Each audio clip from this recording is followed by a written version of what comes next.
ফাকের এই বছরে যত কল্যাণ নিয়ামত আছে সব আল্লাহ আমাদেরকে দিয়ে দেখ, বলুন আমিন। দুনিয়া ক্ষণস্থায়ী, আখেরাত আল্লাহ জমিন ছেড়ে সবাইকে চলে যাওয়া লাগবে। This is true and universal truth. গত বছর এমন দিনে কত মানুষ ছিল, আজকে ঠিক একই দিনে অনেক মানুষ নাই। যেমন তার মধ্যে আমাদের শহীদ হাদি ভাই নাই, আছে না নাই? আছে। তিনবার প্রধানমন্ত্রী, যিনি বলছেন জীবন যাবে তবু দেশ ছাড়বো না, আছে না নাই? উনি আমাদের মাঝ থেকে চলে গেছে, রাইট অর নট? গত বছর এমন দিন আমার মাও জীবিত ছিল, আজকে কিন্তু নাই। যারা চলে গেছে আমরা তাদের জন্য দোয়া করি, আল্লাহ রাব্বুল আলামিন ওনাদের সকলকে জান্নাতের উচ্চ মাকাম দান করুক, বলেন আমিন। আল্লাহর জমিনে একটা দিন বেশি বেঁচে থেকে আল্লাহ রাব্বুল আলামিনকে একটি বেশি সেজদা দেওয়ার তৌফিক আল্লাহ পাক আমাদেরকে প্রদান করুক, বলেন আল্লাহুম্মা আমিন। ভাইরা, যে কথা বলছিলাম, আমল ছাড়া, নামাজ ছাড়া, আল্লাহর ইবাদত ছাড়া জান্নাত পাওয়া যাবে? পাওয়া যাবে। আমল করলে কি হবে? আমল করলেন আপনার কলবের, আপনার দিলের পরিবর্তন হবে। একটু আস্তে করে না কথাটা।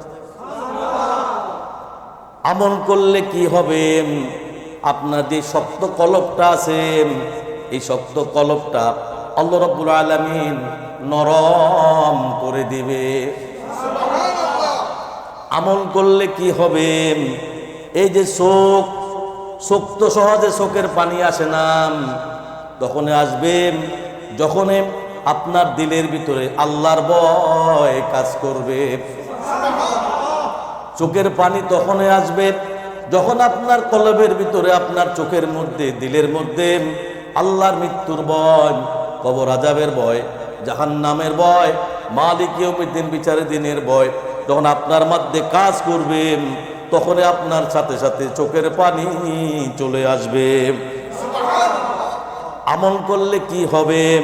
আমল করলে আল্লাহর সান্নিধ্য পাওয়া যাবে। আমল করলে কি হবে? আল্লাহ রাব্বুল আলামিনের কবর আযাব থেকে নাজাত পাওয়া যাবে। আমল করলে কি হবে?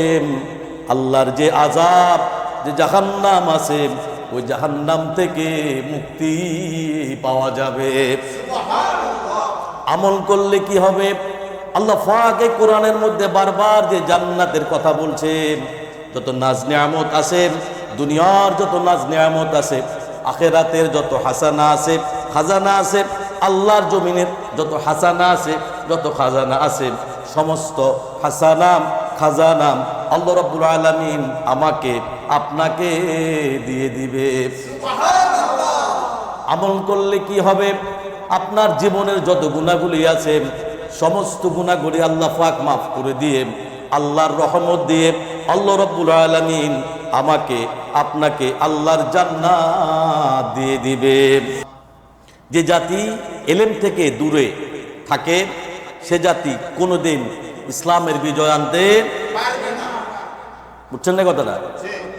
আল্লাহর দিন বিজয় করে দিবেন সেদিন, যেদিন মানুষ ইলম শিখে আমল জীবন গঠন করবে।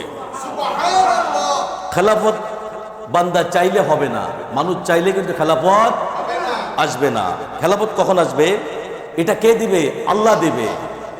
প্রিয় ভাইয়েরা, আল্লাহ যাকে চায় তাকে আল্লাহ হেদায়েত দান করেন।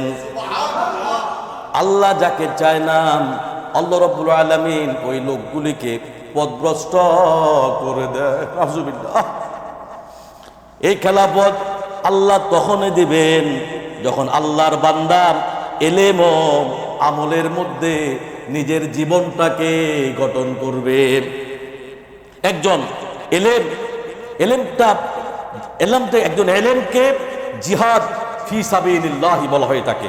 প্রিয় ভাইরা, রাসূলুল্লাহ সাল্লাল্লাহু আলাইহি ওয়াসাল্লাম বলেছেন, যে ব্যক্তি ইলম অর্জনের জন্য ঘর থেকে বের হলো, সেই জন্য জিহাদের ডাকে সাড়া দিয়ে আল্লাহ জিহাদে চলে গেল। সুবহানাল্লাহ।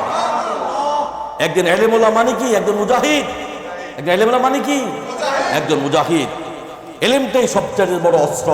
দেখেন, পৃথিবীতে আমেরিকা বলেন, কানাডা বলেন, উন্নত দেশগুলি বলেন, এরা জাতীয় সংঘ থেকে শুরু করে ইউরোপ ইউনিয়ন বলেন, যতগুলি দেশ আছে, গরিব দেশগুলি আছে, ন্যাটো আছে, এরা কি করে?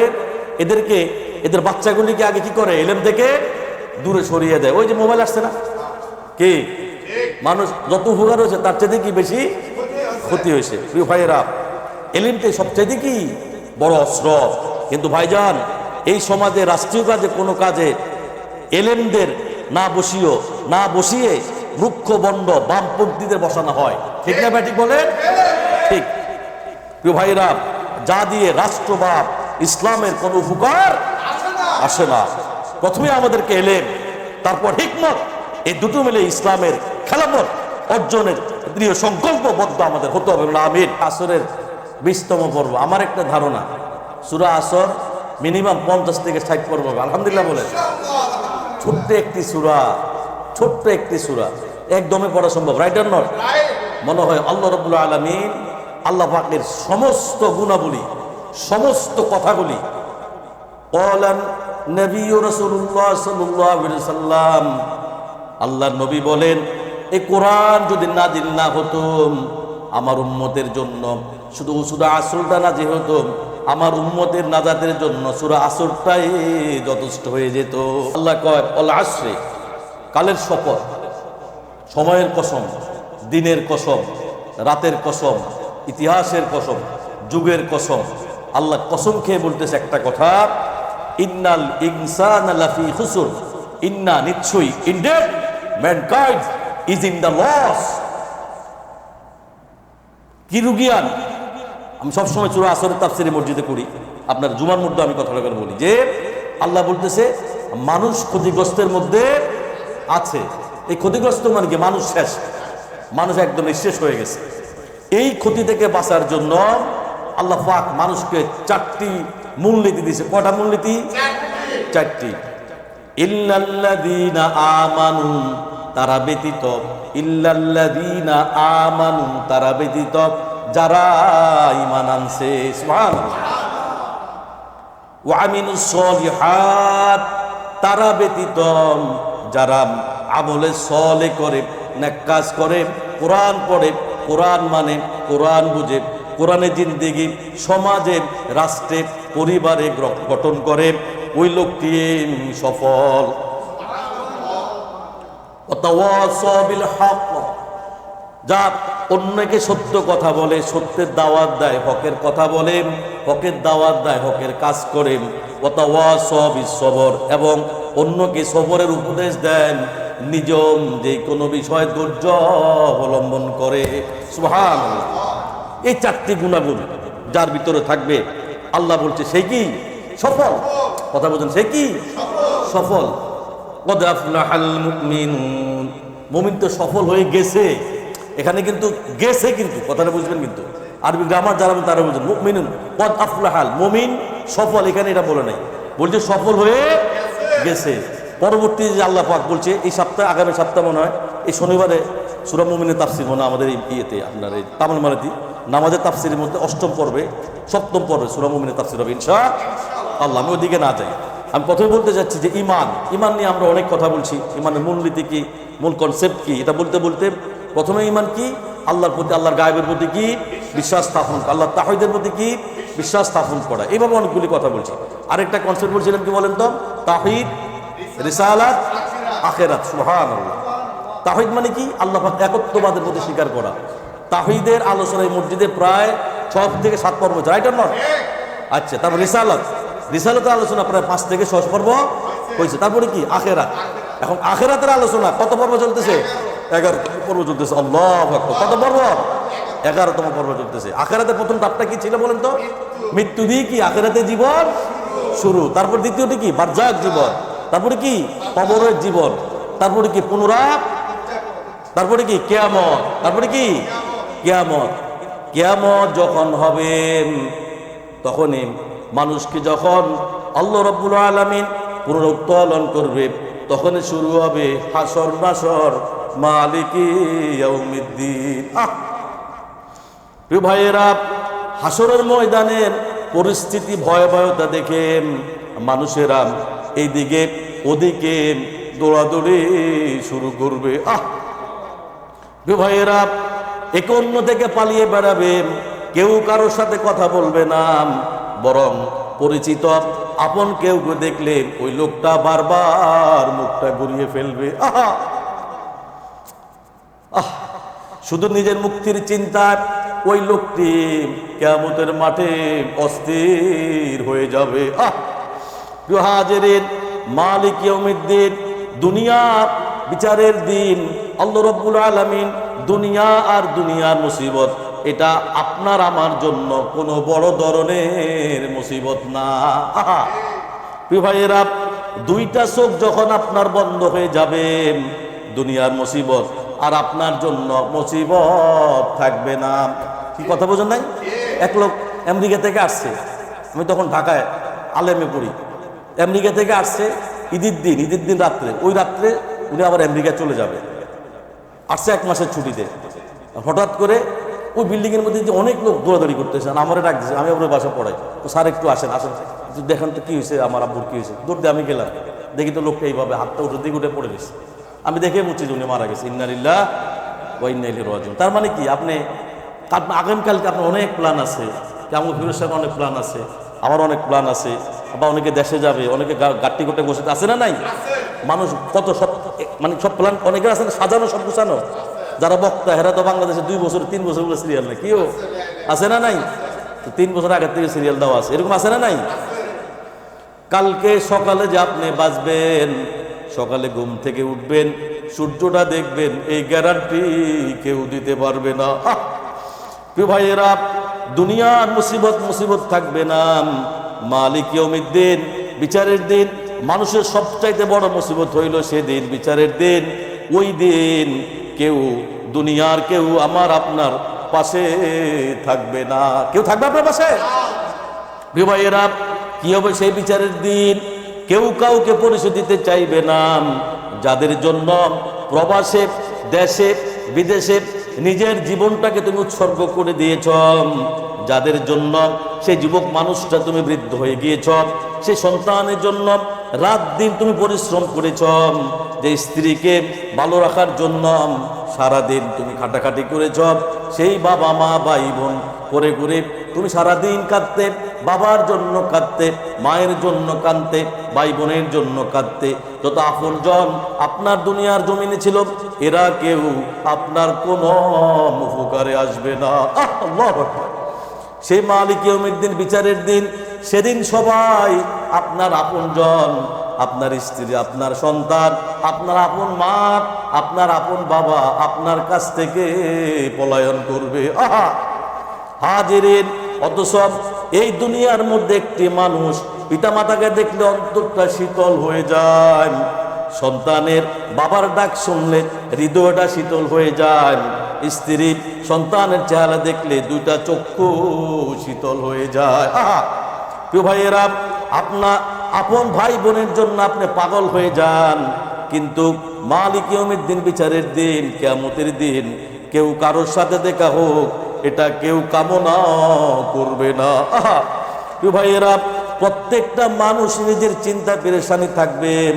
সেই বিচারের দিন আমার আল্লাহ জানি আমার সাথে কি ব্যবহার করে।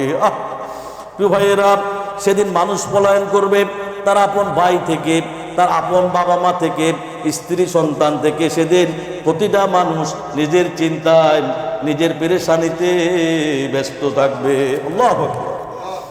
বিচারের দিবসের বর্ণনা করতে গিয়ে সূরা আবাসার 34, 35, 36, 37 নম্বর আয়াতে আল্লাহ পাক বলছেন, ইয়াউমা ইয়াফিরুল মারউ মিন আখিহি। আল্লাহ কয়, তোমরা কি জানো নাকি সেদিন কি ঘটবে? কি ঘটবে শুনো। যেদিন মানুষ তার আপন ভাই, রক্তের ভাই থেকে পলায়ন করবে। তারপর আল্লাহ বলতেছে, ওয়া উম্মিহি ওয়া আবিহি। আল্লাহ কয়, শুন, শুধু তাই না, ভাই তো ভাই, ভাইয়ের সাথে সম্পর্ক থাকলো কি না থাকলো কি, শুনলে শুন, তুই যে পিতা মাতা, তোর যে বাবা মা, যারা তোকে আল্লাহর জমিনে জন্ম দিয়েছেন, যে মা তোকে 10 মাস 10 দিন গর্ভধারণ করে পৃথিবীতে এনেছেন, যে বাবা জীবন যৌবন সব নিঃস্বার্থে ত্যাগ করে দিয়েছেন, সেদিন মালিক ইয়াউমিদ্দিন, বিচারের দিন, সে আপন পিতা মাতা তোর কাছ থেকে পলায়ন করবে। পরবর্তী আয়াতে আল্লাহ পাক বলছেন ওয়াসাহিবাতিহি ওয়া বানিহ, শোন শুধু তাই না, যে স্ত্রীর জন্য, সন্তানের জন্য জীবন যৌবন সব তুই নিঃশেষ করে দিয়েছ, সেই স্ত্রী সন্তান তোর কাছ থেকে সেদিন মালিক ইয়াউমিদ্দিন, বিচারের দিন, সেই স্ত্রী সন্তান তোর কাছ থেকে পলায়ন করবে। আল্লাহু আকবার। তাহলে সেদিন কি করবে শোন, শেষের আয়াতে আল্লাহ পাক বলছেন লিকুল্লি ইমরিইম মিনহুম ইয়াউমাইযিন শাআনুন ইগুনি। আল্লাহ কয় কেননা সেদিন তাদের প্রত্যেককে এমন দুশ্চিন্তা দেখা দিবে রে, যা তাকে অন্যের কাছ থেকে সে ব্যস্ত থাকবে। আল্লাহু আকবার।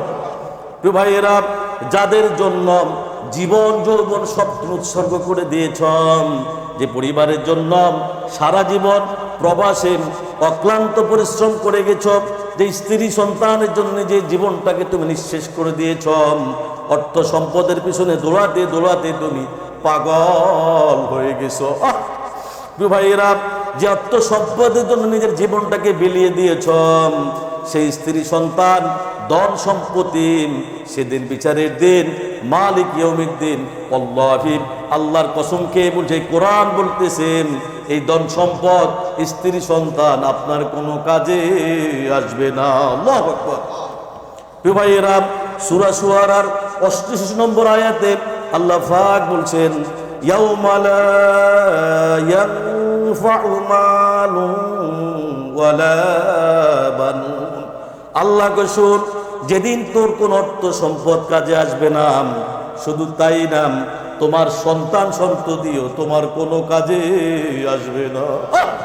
ভাইয়েরা, যাদের কারণে আল্লাহর ফরজ নামাজ পড়তে পারো নাই, ইবাদত করতে পারো নাই, ঠিকমতো আল্লাহকে সেজদা দিতে পারো নাই, সেজদা দিতে পারো নাই, এই কোরআন পড়তে পারো নাই, রাসূলুল্লাহ সাল্লাল্লাহু আলাইহি সাল্লামকে সঠিকভাবে অনুসরণ করতে পারো নাই, যাদের জন্য পারো নাই, যে স্ত্রী সন্তানের জন্য পারো নাই, যে সম্পদের জন্য পারো নাই, সেদিন মালিক ইয়াউমিদ্দিন, বিচারের দিন আল্লাহর কোরআন বলে এই স্ত্রী এই সন্তান তোমার কোনো কাজে আসবে না।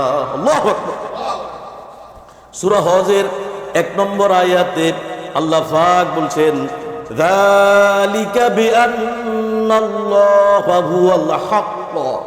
আল্লাহ কয় একটু শুন, এসবের জন্য যে আল্লাহর অস্তিত্ব সত্য এবং তিনি প্রাণহীন থেকে তিনি প্রাণহীনের ভিতর থেকে তিনি প্রাণ সঞ্চার করে থাকেন। সুবহানাল্লাহ। ওয়া আন্নাহু ইহয়িল মাউতা ওয়া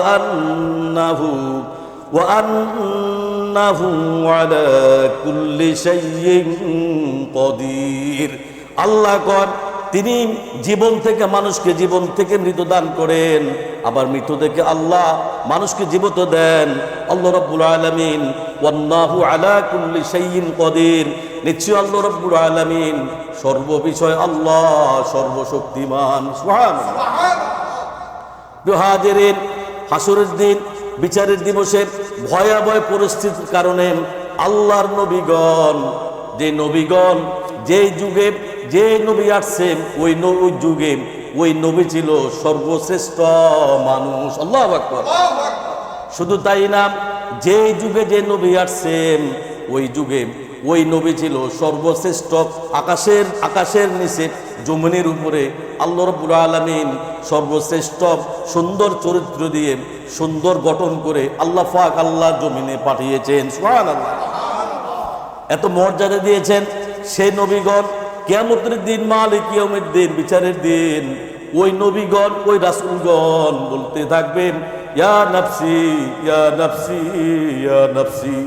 আজ জানি আমার রব আমার মালিক সেদিন মালিক ইয়াউমিদ্দিন বিচারের দিন আমার সাথে না জানি কি ব্যবহার করে। আল্লাহু আকবার।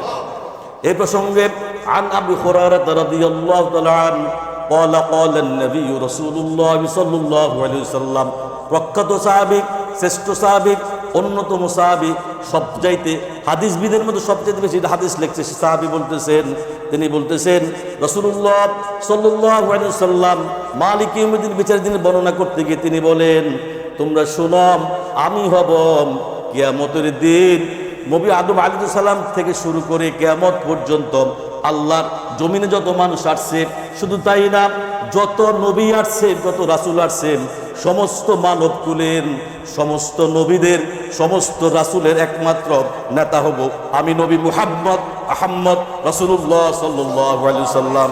সুবহানাল্লাহ। প্রিয় ভাইয়েরা, তিনি আর বলেন, তোমরা কি জানো না কি তা কেন? তারপর তিনি বলবেন, কিয়ামতের দিন আল্লাহ রাব্বুল আলামিন আগে ও পরের সকল মানুষকে এক মাটিতে একত্রিত করবেন।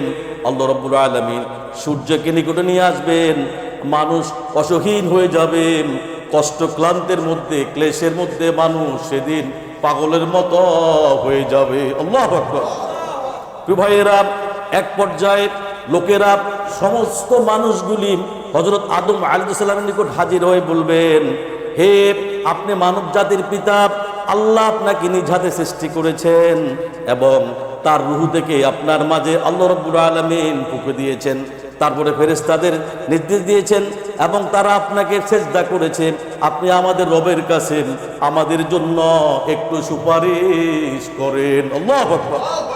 প্রিয় ভাইয়েরা, নবী আদম আলাইহিস সালাম তখন বলবেন, কাঁদবে আর বলবেন, আমার রব, আমার রব, আমার মালিক আল্লাহ রাব্বুল আলামিন আজ এতটাই রাগান্বিত হয়েছে যে এরূপ রাগান্বিত ইতিপূর্বে আল্লাহ রাব্বুল আলামিন কখনো হন নাই, আর কোনোদিন এত রাগান্বিত আল্লাহ আর হবেও না। আল্লাহু আকবার। নিশ্চয়ই তিনি আমাকে জান্নাতের গাছের নিকট, আমাকে জান্নাতের মধ্যে আমার স্ত্রী সহ তিনি আমাকে রেখেছেন। তিনি আমাকে বলেছেন, এই গাছের নিকট তুমি যেও না, এই গাছের ফল তুমি আহার করো না। তা আমি অমান্য করেছি। আমি তো আজকে খুব চিন্তার মধ্যে আছি, আমি আজকে লজ্জিত, আমার মুখেও আছে ইয়া নাফসি ইয়া নাফসি। না জানি আল্লাহ রাব্বুল আলামিন এই যে আমি জান্নাতের মধ্যে আল্লাহর নিষেধকে, আল্লাহর আদেশ এবং নিষেধকে অমান্য করে আমি যে ফলটা খেয়েছি, যে গন্ধম আমি খেয়েছি, না জানি আল্লাহ রাব্বুল আলামিন আজকের এই দিন মালিক ইয়াউমিদ্দিন আল্লাহ রাব্বুল আলামিন আমার সাথে কি ব্যবহার করে। আমি বলতেছি ইয়া নাফসি ইয়া নাফসি, যাও তোমরা অন্য কারোর কাছে চলে যাও। আল্লাহু আকবার। অতঃপর আদম আলাইহিস সালাম বলবেন, তোমরা নবী নূহ আলাইহিস সালামের কাছে চলে যাও। আল্লাহু আকবার। তো ভাইয়েরা, তখন রাসূলুল্লাহ সাল্লাল্লাহু আলাইহি সাল্লাম বলেন, তারপর তারা সমস্ত মানুষগুলি দৌড়াতে নবী নূহ আলাইহিস সালামের কাছে যাবে এবং বলবে, হে নূহ আলাইহিস সালাম, নিশ্চয়ই আপনি পৃথিবীতে প্রথম রাসূল হিসাবে এসেছেন, আর আল্লাহ আপনাকে প্রথম কৃতজ্ঞ বান্দা হিসেবে আখ্যায়িত করেছেন। সুতরাং আপনি আপনার রবের কাছে আমাদের জন্য সুপারিশ করেন। আল্লাহু আকবার। তো ভাইয়েরা, তখন নূহ আলাইহিস সালাম বলবেন, আমার রব আজকে এতটা রাগান্বিত যে ইতিপূর্বে এমন রাগ আমরা কখনো দেখি নাই, আর এত রাগ কখনো তিনি করবেন না। আমরা একটা ভুল করেছি। সে ভুলটা কি ছিল? মহাপ্লাবনের সময় যখন আমি বলেছি, আল্লাহ আমি এই মানুষগুলিকে আমি 900 বছর দাওয়াত দিয়েছি, এই লোকগুলি আমার কথা শুনে নাই।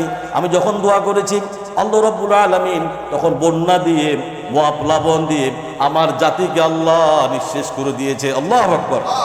ঠিক ওই সময় আমার ছেলে কানআন পানিতে ডুবে যাচ্ছিল, তখন তিনি পিতা সুলভ মমতা আল্লাহর কাছে তাকে বাঁচানোর জন্য আল্লাহর কাছে অনুরোধ করেছিল। আল্লাহু আকবার। ভাইয়েরা, আল্লাহ তখন তাকে সতর্ক করেছিলেন, অবাধ্য সন্তান তার পরিবারের অন্তর্ভুক্ত কোনোদিন হতে পারে না। অবাধ্য সন্তান, পিতা মাতার অবাধ্যকারী সন্তান কখনো আল্লাহর জান্নাতে প্রবেশ করতে পারে না। এই ঘটনার কথা স্মরণ করে তিনি সেদিন অত্যন্ত লজ্জিত ভীত থাকবেন। তিনি বলতে থাকবেন, ইয়া নাফসি ইয়া নাফসি ইয়া নাফসি। আজকের এই বিপদের দিন, মালিক ইয়াউমিদ্দিন, আমার রব আমার সাথে না জানি কি ব্যবহার করে। আল্লাহু আকবার। তখন তিনি বলবেন, না না না, আমি নূর পক্ষে আজকের এই দিন কোনো কিছু করা সম্ভব না। তো ভাইয়েরা, তিনি বলবেন, যাও ইব্রাহিমের কাছে যাও। রাসূলুল্লাহ সাল্লাল্লাহু আলাইহি সাল্লাম তখন বলেন, তখন তারা ইব্রাহিম আলাইহিস সালামের কাছে এসে বলবেন, হে ইব্রাহিম, দুনিয়ার মধ্যে আপনি আল্লাহর বন্ধু এবং ও নবী, সুবহানাল্লাহ, আপনার রবের নিকট আপনার রবের নিকট আমাদের জন্য সুপারিশ করেন। দেখেন না, মালিক ইয়াউমিদ্দিন, বিচারের দিন, চতুর্দিকে মানুষগুলো হাহাকার করতেছে, পানি নাই, খাওয়া নাই, লওয়া নাই, পড়া নাই। আহারে, মানুষগুলি দৌড়াইতে আছে, কোথায় যাচ্ছে, কোথায় যাচ্ছে, কোথায় যাচ্ছে, কোনো সীমানা নাই। আপনি একটু আল্লাহর কাছে দোয়া করেন, আল্লাহ পাক যাতে করে আমাদেরকে মাফ করে দিয়ে আল্লাহর জান্নাত আমাদেরকে দিয়ে দেয়। তিনি বলবেন, আমি আল্লাহর দিন, নবী ইব্রাহিম আলাইহিস সালাম দুনিয়ার মধ্যে আপনি আল্লাহর বন্ধু, আপনার রবের নিকট আমাদের জন্য সুপারিশ করেন। দেখেন না আমরা কত কষ্টের মধ্যে আছি। তিনি তাদেরকে বলবেন, আমি আল্লাহর দিন ও সত্য প্রতিষ্ঠার খাতিরে জীবনের 3টি কথা বলেছিলাম, জীবনের 3টি মিথ্যা কথা বলেছিলাম, যা আপাত দৃষ্টিতে সাধারণ মানুষের কাছে মিথ্যা কথা মনে হলেও যদিও সেগুলি হিকমত এবং কৌশলের সাথে আমি নবী ইব্রাহিম আলাইহিস সালাম সেদিন বলেছিলাম। আল্লাহু আকবার। কিয়ামতের দিন তিনি এগুলোকে গুনাহ হিসাবে বিবেচনা করবেন এবং আল্লাহর কাছে তিনি লজ্জিত হয়ে যাবেন। প্রিয় ভাইয়েরা, যা মূলত ছিল কৌশলের কথা, কথাগুলো স্মরণ করে নবী ইব্রাহিম আলাইহিস সালাম লজ্জিত হবেন। হাদিসের বর্ণনা অনুযায়ী তিনি যে 3টা কথা বলেছিলেন, 3টা কারণে তিনি সুপারিশ করতে তিনি লজ্জাবোধ করবেন। একটা হলো মূর্তি পূজার উৎসবে যাওয়ার সময়, মূর্তি পূজারী যখন তাকে উৎসবে যাওয়ার দাওয়াত দিল, তখন তিনি বলবেন, ইন্নী সাকিম, আমি অসুস্থ। তিনি কি বলছেন? কি ইন্নী সাকিম, আমি অসুস্থ। অথচ তিনি শারীরিকভাবে অসুস্থ ছিলেন না, বরং তাদের শিরক থেকে মানসিকভাবে তিনি ব্যথিত হয়েছিলেন। আল্লাহু আকবার। প্রিয় ভাইয়েরা, 2 নম্বর মূর্তি ভাঙ্গার ঘটনা। বড় মূর্তিতে বাদ বাকি রেখে সমস্ত মূর্তিগুলো উনি ভেঙে ফেলছেন। ফেলার পর যখন তাকে জিজ্ঞাসা করা হলো কে এই কাজ করেছে, তখন তিনি বললেন, এই তো তাদের এই বড় মূর্তিটা এই কাজটা করেছে। তাকে জিজ্ঞাসা করা হলো, তিনি এটা বলেছিলেন তাদের বিবেকটাকে জাগ্রত করার জন্য। কেন বলছিলেন? তাদের বিবেকটাকে জাগ্রত করার জন্য। মূর্তির কি কোনো কিছু করার আছে নাকি? হ্যাঁ। প্রিয় ভাইয়েরা, 3 নম্বর, সারা আলাইহিস সালামকে বোন বলা জালিম বাদশাহ থেকে রক্ষা পাওয়ার জন্য তিনি তার স্ত্রী সারা আলাইহিস সালামকে নিজের বোন, দিনী বোন স্বার্থে তিনি বলেছিলেন, পরিচয় দিয়েছিলেন, এই আমি 3টা কথা বলেছি, আমি আজকে এই বিপদের দিনে তোমরা পড়ো, ইয়া নাফসি ইয়া নাফসি ইয়া নাফসি। আমার পক্ষে, আমি জানি আমার পক্ষে কিছু করা সম্ভব না। আমি ইব্রাহিমের সাথে আল্লাহ না জানি এই মালিক ইয়াউমিদ্দিন, বিচারের দিন, আমার রব, আমার মালিক আমার সাথে না জানে কি ব্যবহার করে, আমি নিজেও জানি না। ভাইয়েরা, নবী ইব্রাহিম আলাইহিস সালামের ব্যাপারে আল্লাহ রাব্বুল আলামিন কত রকমের ঘোষণা দিয়েছেন, এই কোরআন সাক্ষী। সূরা বাকারার 135 নম্বর আয়াতে আল্লাহ পাক বলছেন, ওয়াকালু কুনু হুদান আও নাসারা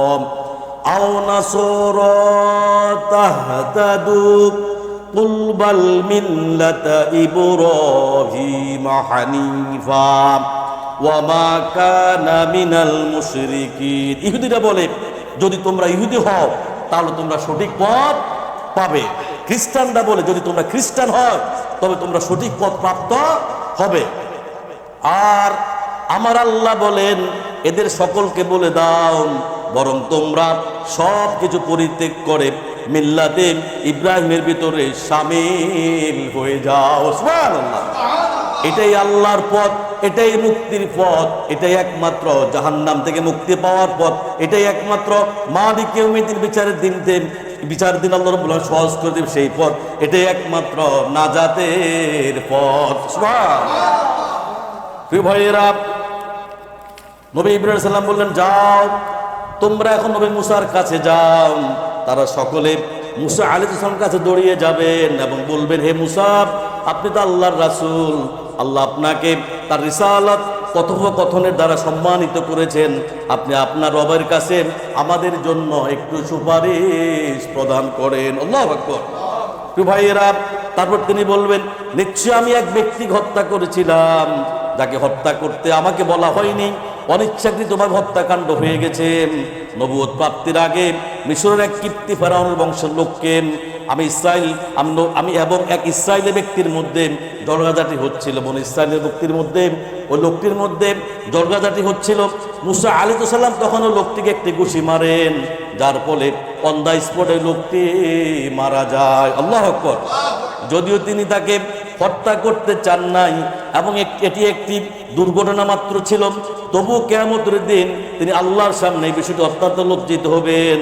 হাদিসে বর্ণনা অনুযায়ী আমি এমন এক ব্যক্তি হত্যা করেছিলাম যাকে আল্লাহ রাব্বুল আলামিন আমাকে হত্যা করার জন্য নির্দেশ প্রদান করে নাই। আল্লাহু আকবার। এই অপরাধের কারণে তিনি বলবেন, আজ আমি নিজের চিন্তায় বেহুশ হয়ে গেছি, আমি নিজেও আজকে আমি বলতেছি, ইয়া নাফসি ইয়া নাফসি ইয়া নাফসি। আল্লাহ রাব্বুল আলামিন না জানি আমার সাথে এই মালিক ইয়াউমিদ্দিন বিচারের দিন কি ব্যবহার করে। আল্লাহু আকবার। প্রিয় ভাইয়েরা, তিনি বলবেন, যাও নবী ঈসা আলাইহিস সালামের কাছে যাও। প্রিয় ভাইয়েরা, বলেন নবী রাসূলুল্লাহ সাল্লাল্লাহু আলাইহি ওয়াসাল্লাম, রাসূলুল্লাহ সাল্লাল্লাহু আলাইহি ওয়াসাল্লাম বলেন, তারপর তারা সবাই নবী ঈসা আলাইহিস কাছে চলে যাবে এবং বলবে, হে ঈসা, আপনি আল্লাহর রাসূল, তার কালিমা যা তিনি আপনার মা মারিয়াম আলাইহিস সালামের উপর ঢেলে দিয়েছেন, আপনি তার পক্ষ থেকে রূহ, আপনি দোলনা থেকে মানুষের সাথে কথা বলতেন, আজ আপনি আমাদের জন্য আপনার রবের কাছে, আল্লাহর কাছে সুপারিশ প্রদান করেন। আল্লাহু আকবার। প্রিয় ভাইয়েরা, তখন ঈসা আলাইহিস সালাম বলবেন, আজ আমার রব এতই রাগান্বিত যে এর আগে এবং পরে এরূপ রাগ কখনো করেন নাই এবং করবেনও না। তিনি নিজের কোনো গুনাহের কথা বলবেন না। তিরমিজি হাদিসে বর্ণনা অনুযায়ী ঈসা আলাইহিস সালাম বলবেন, আমার উম্মতেরা আল্লাহকে বাদ দিয়ে আমার উপাসনা করত, নাউজুবিল্লাহ মিন যালিক, এবং আমাকে আল্লাহর পুত্র বলে সম্বোধন করত, নাউজুবিল্লাহ মিন যালিক। তিনি বলবেন, এই কারণে আজকে আমি কোনো কথা বলতে পারবো না রে, আমি আজকে ইয়া নাফসি ইয়া নাফসি ইয়া নাফসি, না জানি আল্লাহ রাব্বুল আলামিন আমার সাথে আজকে মালিক ইয়াউমিদ্দিন বিচারের দিন আমার রব, আমার মালিক না জানি আমার সাথে কি ব্যবহার করে। আল্লাহু আকবার। নবী ঈসা বলবেন, যাও, একটা রাস্তা তোমাদেরকে দেখাইতে পারি, তোমরা শুনো, তোমরা চলে যাও, তোমরা অন্য কারো কাছে আর যেও না। কত নবী আসছে, অসংখ্য নবী রাসূল আল্লাহ জমিনে আসছে, কারো কাছে আর যাওয়ার দরকার নাই, তোমরা চলে যাও। লোকেরা বলবেন, তিনি কে? তিনি হলেন নবীদের নবী, রাসূলদের রাসূল। আল্লাহর জমিনে, আল্লাহর আকাশের নিচে জমিনের হিসাব, জমিনের মধ্যে সর্বশ্রেষ্ঠ মানুষ, মানুষের নেতা, নবীদের নেতা, রাসূলদের নেতা, নবীদের নেতা, রাসূলদের নেতা নবী মুহাম্মদ আহমদ রাসূলুল্লাহ সাল্লাল্লাহু আলাইহি সাল্লাম আজকের দিনে একমাত্র আল্লাহর দরবারে সুপারিশ করতে পারবে। সুবহানাল্লাহ। প্রিয় ভাইয়েরা, তারা রাসূলুল্লাহ সাল্লাল্লাহু আলাইহি সাল্লাম কাছে দৌড়ে দৌড়ে চলে যাবেন, সবাই দৌড়ে দৌড়ে বলেন, নবী রাসূলুল্লাহ সাল্লাল্লাহু আলাইহি সাল্লাম হাদিস কুরসির মধ্যে কথাটা যেভাবে আসছেন, সমস্ত লোকগুলি দৌড়াতে দৌড়াতে হামুগুড়ি দিয়ে মানুষগুলি আমার দিকে ছুটতে থাকবে। সুবহানাল্লাহ। বলুন, হে মুহাম্মদ, ইয়া মুহাম্মদ, নবী মুহাম্মদ আহমদ রাসূলুল্লাহ সাল্লাল্লাহু আলাইহি সাল্লাম, আপনি তো আল্লাহর রাসূল এবং সর্বশেষ নবী মুহাম্মদ রাসূলুল্লাহ সাল্লাল্লাহু আলাইহি সাল্লাম। আল্লাহু আকবার। প্রিয় ভাইয়েরা, মানুষেরা বলবে, আল্লাহ আপনার আগের পরের সব গুনাহ আল্লাহ রাব্বুল আলামিন ক্ষমা করে দিয়েছেন। সুবহানাল্লাহ।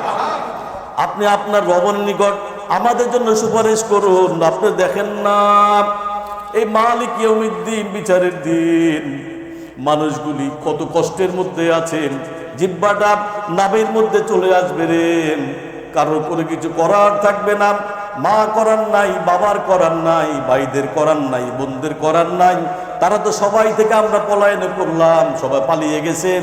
নবী রাসূল এত মর্যাদা দিয়ে আল্লাহ জমিনে পাঠিয়েছেন, তাদেরও কোনো কিছু করার থাকবে না।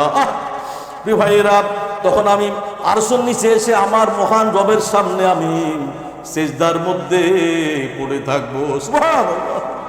প্রিয় ভাইয়েরা, অতঃপর আল্লাহ আমার জন্য তার প্রশংসা ও গুণগানের এমন কিছু নিয়ম কানুন, এমন কিছু বাক্য আমাকে শিখিয়ে দিবেন যা আমার পূর্বে কারোর মুখ দিয়ে এই শব্দগুলি কখনো আসে নাই। সুবহানাল্লাহ।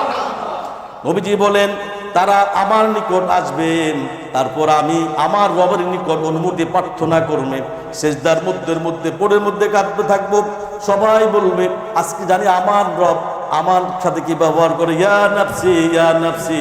শুধু মানুষগুলি বলবে না ইয়া নাফসি ইয়া নাফসি, আল্লাহি আল্লাহর কসম খেয়ে বলছি, সেদিন মালিক ইয়াউমিদ্দিন, বিচারের দিন, নবী রাসূল, যত অসংখ্য নবী রাসূল, বাবা আদম আলাইহিস সালাম থেকে নবী ঈসা আলাইহিস সালাম পর্যন্ত অসংখ্য নবী রাসূল আল্লাহর জন্য আল্লাহ পাক পাঠিয়েছেন। 1,24,000 পয়গম্বর, কোন সহিহ হাদিস দ্বারা প্রমাণিত নাম। অসংখ্য নবী রাসূল আল্লাহ জমিনে আসছেন। ওই নবী রাসূল বলবেন ইয়া নাফসি ইয়া নাফসি ইয়া নাফসি। না জানি আমার রব, আমার মালিক আমার সাথে এই মালিক ইয়াউমিদ্দিন, বিচারের দিন কিরকম ব্যবহার করে। আল্লাহু আকবার। প্রিয় ভাইয়েরা আমার, সবাই বলবে ইয়া নাফসি, সবাই নিজেকে নিজের সারা নিজের বিপদ থেকে নিজে উদ্ধার হন।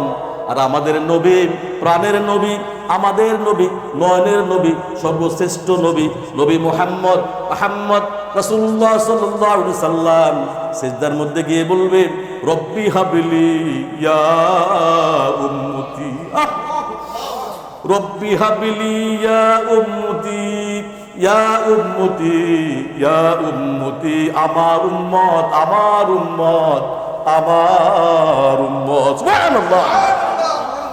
প্রিয় ভাইয়েরা, তারপর আমাকে অনুমতি দেওয়া হবে সূরা তুহান 109 নম্বর আয়াতে আল্লাহ পাক বলছেন ইয়াউমা ইযিল লা তানফাউশ শাফাআতু ইল্লা মান আযিনা লাহুর রহমানু ওয়া রাদিয়া লাহু কওলা। আল্লাহ কর সেদিন কারো সুপারিশ কোনো কাজে আসবে না রে, কোনো কাজে আসবে না। কার কথা? আল্লাহ কর সেই ব্যক্তি সুপারিশ ছাড়া যাকে দয়াময় আল্লাহ রাব্বুল আলামিন অনুমতি দিবেন, যার কথা তিনি পছন্দ করবেন। মালিক ইয়াউমিদ্দিন, বিচারের দিন তিনি হলেন কে? নবী মুহাম্মদ রাসূলুল্লাহ সাল্লাল্লাহু আলাইহি সাল্লাম। সেদিন আল্লাহর অনুমতি ক্রমে একমাত্র তিনি আমাদের জন্য, আপনার জন্য আল্লাহর কাছে সুপারিশ করবে। সুবহানাল্লাহ। ভাইয়েরা, মাকামে মাহমুদ এই শাব্দিক অর্থ হলো প্রশংসনীয় স্থান। হাদিস দ্বারা জানা যায় মাকামে মাহমুদ হলো রাসূলুল্লাহ সাল্লাল্লাহু আলাইহি ওয়াসাল্লামের একটি বিশেষ পদমর্যাদা। এই পদমর্যাদার কারণে সেদিন মালিক ইয়াউমিদ্দিন, বিচারের দিন, রাসূলুল্লাহ সাল্লাল্লাহু আলাইহি ওয়াসাল্লাম শাফায়াত করার অনুমতি আল্লাহর পক্ষ থেকে পেয়ে যাবেন। সুবহানাল্লাহ। 70 নম্বর সূরা বনী ইসরাঈলের 79 নম্বর আয়াতে আল্লাহ পাক বলছেন ওয়া মিনাল লাইলি ফাতাহাজ্জাদ বিহি নাফিলাতাল লাক আসা আন ইয়াবআসাকা রাব্বুকা মাকামান মাহমুদা। আল্লাহ কয় নবী হে, রাতের কিছু অংশে তাহাজ্জুদ পড়েন, যা তোমার জন্য একটু অতিরিক্ত ইবাদত। আশা করা যায় তোমার মালিক, তোমার প্রতিপালক তোমাকে মাকামে মাহমুদ পর্যন্ত পৌঁছিয়ে দিবেন। সুবহানাল্লাহ। তো মাকামে মাহমুদ রাসূলুল্লাহ পড়ছে না? বলেন, পৌঁছাইছে না? সুবহানাল্লাহ। প্রিয় ভাইয়েরা, হে মুহাম্মদ ইয়া রাসূলুল্লাহ, হে আল্লাহর নবী, নবীদের নবী, প্রাণপ্রিয় নবী, আমাদের নবী, আপনার নবী, নবীদের নবী, রাসূলদের রাসূল, তিনি কাঁদতে থাকবেন। কি বলে কাঁদবেন? ইয়া উম্মতি ইয়া উম্মতি রব্বি হাবলি ইয়া উম্মতি, আমার উম্মত আমার উম্মত আমার উম্মত আমার উম্মত। মানুষ কাঁদে বাপের জন্য, মানুষ কাঁদে মায়ের জন্য, মানুষ কাঁদে সন্তানের জন্য, নবীরা কাঁদবে তার উম্মতের জন্য। মালিক ইয়াউমিদ্দিন, বিচারের দিন আল্লাহর রাসূল এই কথা বলবে না আমার মেয়ে কোথায়, আমার মা ফাতেমা কোথায়, আমার প্রাণপ্রিয় স্ত্রী মা খাদিজা কোথায়, মা আয়েশা কোথায়, কথা বলবে না। নবী বলবেন ইয়া উম্মতি ইয়া উম্মতি, আমার প্রাণপ্রিয় নাতি ইমাম হাসান হুসাইন কোথায়, আমার সাহাবী আবু বকর কোথায়, আমার সাহাবী হযরত ওমর ফারুক কোথায়, উসমান গনি কোথায়, হযরত আলী কোথায়, ইবনে আব্বাস কোথায়, হযরত আনাস কোথায়, হযরত আবু হুরায়রা কোথায়। আল্লাহি, আল্লাহর কসম খেয়ে বলছে, কোরআন সাক্ষী দেন, আল্লাহ রাসূল এই কথা কারোর কথা জিজ্ঞেস করবে না। মালিক ইয়াউমিদ্দিন, বিচারের দিন নবীজি শুধু বলতে থাকবেন রব্বি হাবলি ইয়া উম্মতি কাউকে খুঁজবে না, নিজের মা নিজের সন্তানকে খুঁজবে না, নিজের স্ত্রীদেরকে খুঁজবে না, নিজের আহালিয়া যারা আছেন কাউকে তিনি খুঁজবেন না। তিনি খুঁজবেন একমাত্র আমার উম্মত, আমার উম্মত, আমার উম্মত। আল্লাহু আকবার। প্রিয় ভাইয়েরা, হে মুহাম্মদ, হযরত জিবরাইল আল্লাহ বলবে জিবরাইল তুমি কোথায়? যাও যাও যাও, চলে যাও। আমার মুহাম্মদ, আমার নবী, আমার হাবিব কেন কাঁদতেছেন? তাকে গিয়ে একটু সান্ত্বনা প্রদান করো। সুবহানাল্লাহ। হে মুহাম্মদ, ইয়া মুহাম্মদ, আপনি মাথা তুলুন। আজকের এই দিনে আল্লাহর কসম, আল্লাহর ওয়াদান, আপনি যা চাইবেন, আপনি যা সুপারিশ করবেন, আল্লাহি আল্লাহর কসম কে বলছি, আল্লাহ রাব্বুল আলামিন ওই সুপারিশ কবুল করে নেবেন। সুবহানাল্লাহ। প্রিয় ভাইয়েরা, নবীজি সাল্লাল্লাহু আলাইহি সাল্লাম হলেন সকল নবীদের নবী, রাসূলের রাসূল এবং সমস্ত আদম সন্তানের সর্দার। সুবহানাল্লাহ। তিনি দুনিয়াতে উম্মতের জন্য অনেক কষ্ট সহ্য করেছেন, আবার কিয়ামতের দিন একমাত্র উম্মতের শাফায়াতকারী রাসূলুল্লাহ সাল্লাল্লাহু আলাইহি সাল্লাম। তাহলে বলেন আমাদের সবচাইতে আপন কে? আমাদের সবচাইতে আপন কে? জোরে বলে, আমাদের সবচাইতে আপন কে? সেদিন বিচারের দিন আমাদের নবীজি চিন্তার মধ্যে থাকবেন। সবাই চিন্তা থাকবে নিজের জন্য, কিন্তু আমাদের নবীজি সাল্লাল্লাহু আলাইহি সাল্লাম চিন্তা থাকবেন উম্মতের নাজাতের জন্য। সুবহানাল্লাহ। প্রিয় ভাইয়েরা, রাসূলুল্লাহ সাল্লাল্লাহু আলাইহি সাল্লাম বিচারের দিন উম্মতের নাজাতের জন্য চলে যাবেন হাউজে কাউসারের কাছে। না জানি তার কোন উম্মত পানি পান থেকে মাহরুম হয়ে যায়। আল্লাহু আকবার। তো ভাইয়েরা, নবীজি দৌড়াই আবার চলে যাবেন ফুলসিরাতের কাছে। না জানি কোন উম্মত ফুলসিরাতে পাড়ি দিতে ব্যর্থ হয়ে যায়। প্রিয় ভাইয়েরা, নবীজি আবার দৌড়ে চলে যাবেন জাহান্নামের কাছে। না জানি আমার কোন উম্মত জাহান্নামের গর্তের মধ্যে পড়ে যায়। প্রিয় ভাইয়েরা, আবার নবীজি দৌড়ে চলে যাবেন মিজানের কাছে। না জানি আমার কোন উম্মত ওজনের মধ্যে ধরা পড়ে যায়। আল্লাহু আকবার। প্রিয় ভাইয়েরা, আবার যখন সুপারিশ করা দরকার হবে তখন আল্লাহর দরবারে বারবার উম্মতের নাজাতের জন্য সুপারিশ করতে থাকবেন। সুবহানাল্লাহ। এখন আপনারা বলেন কে আপনার আপন? বলেন নবী সাল্লাল্লাহু আলাইহি সাল্লাম।